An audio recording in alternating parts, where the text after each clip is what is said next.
हेर्नु तपाईहरुलाई चाहिँ म चाहिँ हल्का माथि गएर यसको भ्यू चाहिँ स्पष्ट देखाउने कोसिस गर्छु।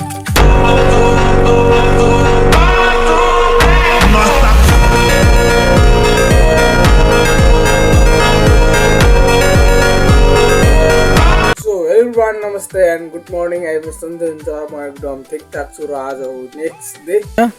पानी चाहिँ यस्तो परिरहेको छ कि हेर्नु जस्तो पारी त्यतातिर सब पानी परिरहेको छ र म चाहिँ पानी पर्दा कतातिर जाँदैछु भन्दाखेरि होइन, मैले चाहिँ हिजो अस्तिदेखि चाहिँ काम गर्थेँ होइन। उता हाम्रो गाउँमा चाहिँ एउटा पार्क बन्दैछ र त्यस ठाउँमा चाहिँ आज काम गर्ने त्यसै चाहिँ एउटा दाइछु जाँदैछु होइन सोध्न। त्यो चाहिँ जस हल्का मेन ठुलो होइन, त्यसो चाहिँ भन्छ काम आज गर्ने या नगर्ने भनेर। अब त्यही नै छु। यस्तो बवाल परिदिरहेको छ नि, यो न बर्खा सा भन्नु न साउन महिना, पुरा चैत महिना घाम लाग्ने बेला पनि पारी त्यो डाँडातिर चाहिँ देखिएकै छैन होइन। त्यस्तो बवाल पानी परिदिरहेछ अनि गएको होइन, त्यही नै हो। त्यो चाहिँ रहेन रहेछ। त्यो चाहिँ अब घरदेखि कता डुल्न गएको छ, पानी परिरहेको छ सायद यताको घरतिर डुल्नु गएको होला।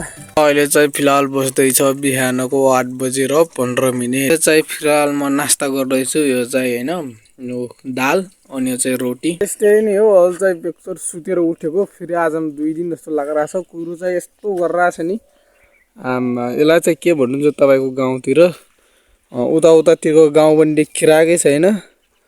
पारी त्यो पात चाहिँ हल्का हल्का देखिरहेको छ। अब सब सेतो, यतातिर चाहिँ कुहिरो भन्छन् होइन। यसलाई चाहिँ म चाहिँ हल्का माथि गएर यसको भ्यू चाहिँ स्पष्ट देखाउने कोसिस गर्छु। अब चाहिँ यहाँदेखि हेर्नु तपाईँहरूले भ्यू।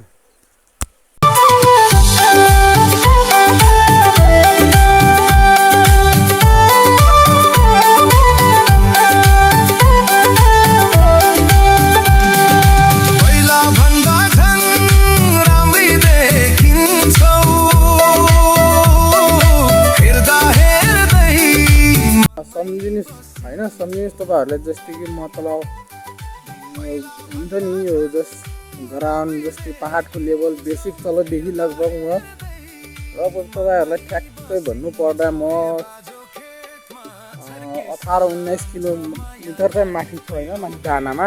तर जस ग्राउन्डको पहाडको तलबाट त्यहाँदेखि हेर्दाखेरि चाहिँ अझ पारी होइन, परि सब ठाउँतिर त्यो ढाकिसक्यो कुहिरोले गर्दा। त्यो डाँडा पुरा क्लियर भ्यू देखिन्थ्यो यतातिर सब होइन। र अहिले चाहिँ फिलहाल बस्दैछ 3:05-6